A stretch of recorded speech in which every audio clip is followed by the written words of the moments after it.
Commissioner Gorelick.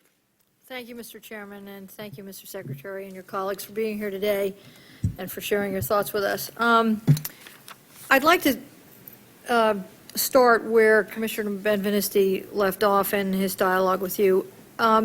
If one looks at the PDBs and the SEEBs that were available to you personally, if all you do... What's a SEEB? I'm sorry. It's the Senior Executive Intelligence Brief. So these are the daily briefings that go to people at your level and just below you.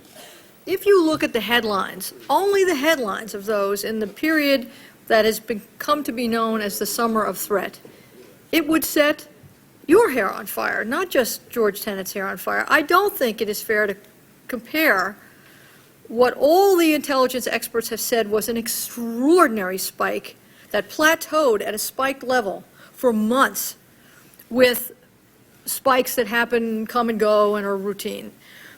You were right. Seeing the PDB and shared that concern.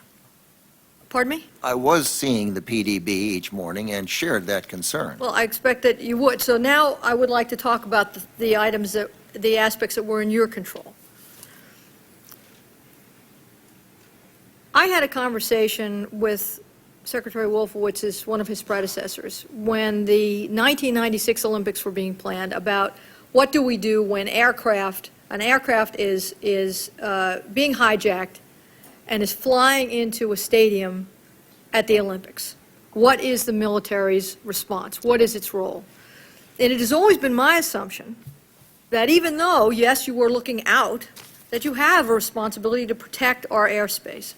So my question is, in this summer of threat, what did you do to protect, let's just say, the Pentagon from attack?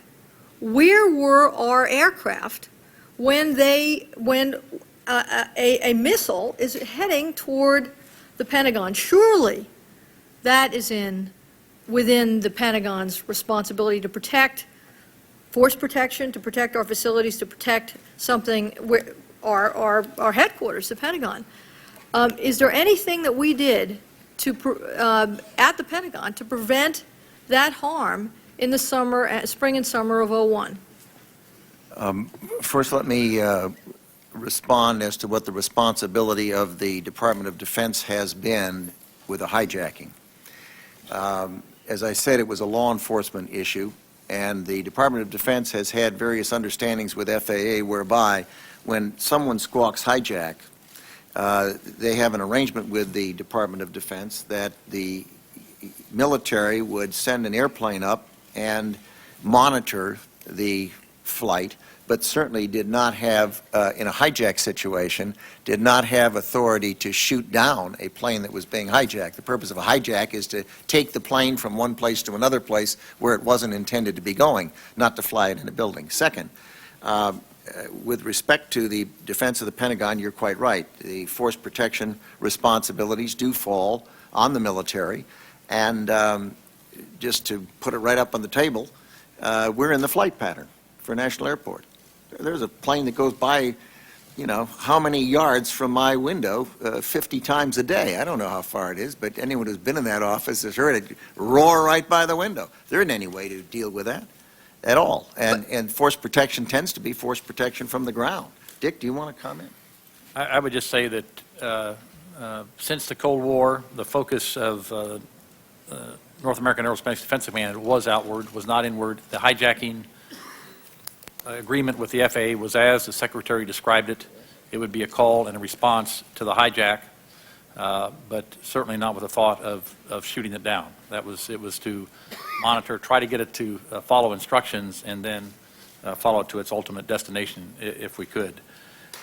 Yeah, that is consistent with the story that we have been told throughout the military. I would just say that, to me, and again, you know, 20/20 hindsight is perfect, but if I were sitting at the Pentagon and seeing the kind of threats that were coming in that summer, I would say to myself, is business as usual appropriate? I mean, the question I have is whether you thought to say, should we have defenses pre-positioned in a way that we don't? We know that our forces, that our aircraft from NORAD came too late to the Pentagon. Well, sure, we changed our whole air defense posture at the end of the Cold War. We went about 22 sites to down about 7, as I believe, between the U.S. and Canada, purposefully and at direction of senior leadership. Let me just mention one other thing. The threat spike that I remember and that I recall from that summer of '01 were, and the things that I was reading, and I was a vice chairman then, so I might not have gotten all the PDBs, but I think I probably saw them eventually, saw the intelligence eventually, were external to the United States. That's where the threat was, and that's where we took action. And we sorted ships, we changed force protection conditions, particularly in Central Command, but other places around the world, based on that intelligence. But I don't remember reading those documents to an internal threat. And it certainly was not business as usual. When we saw those threats, a whole host of steps were taken by way of force protection. May I ask one more question, Mr. Chairman?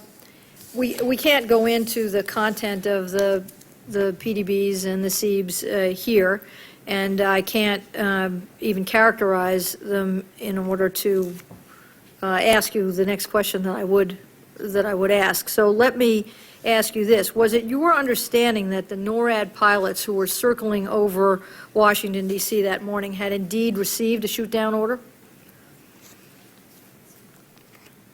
When I arrived in the command center, one of the first things I heard, and I was with you, was that the order had been given, and that the pilots, correction, not the pilots necessarily, but the command had been given the instructions that their pilots could, in fact, use their weapons to shoot down commercial airliners filled with our people in the event that the aircraft appeared to be behaving in a threatening way and an unresponsive way.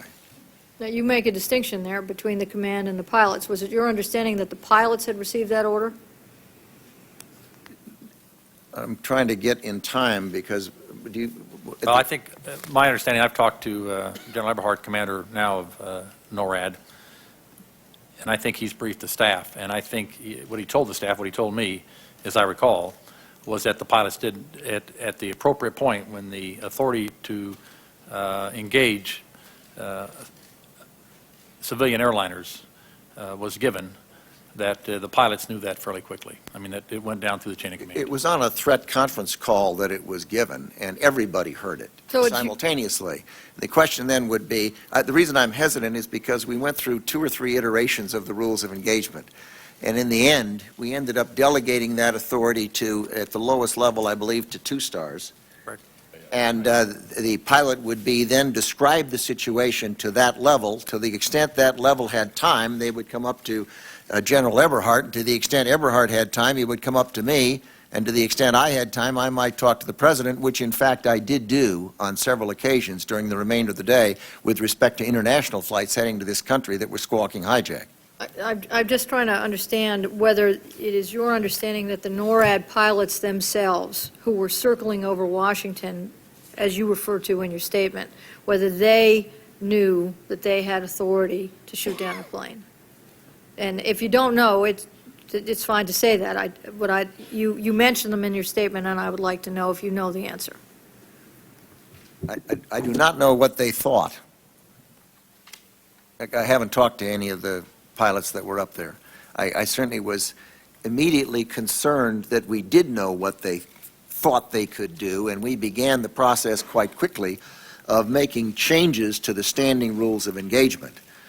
Dick Myers and I did, and then issuing that. And we then went back and revisited that question several times in the remaining week or 2 while we were still at various stages of alert. And we have since done that in connection with several other events, such as the Prague Summit. As you know, we were not intending to address the issues of the day of in this hearing, and it is the subject of a full additional hearing, and we may be back to you with these questions with a more precise timeline for you to look at. Thank you very much.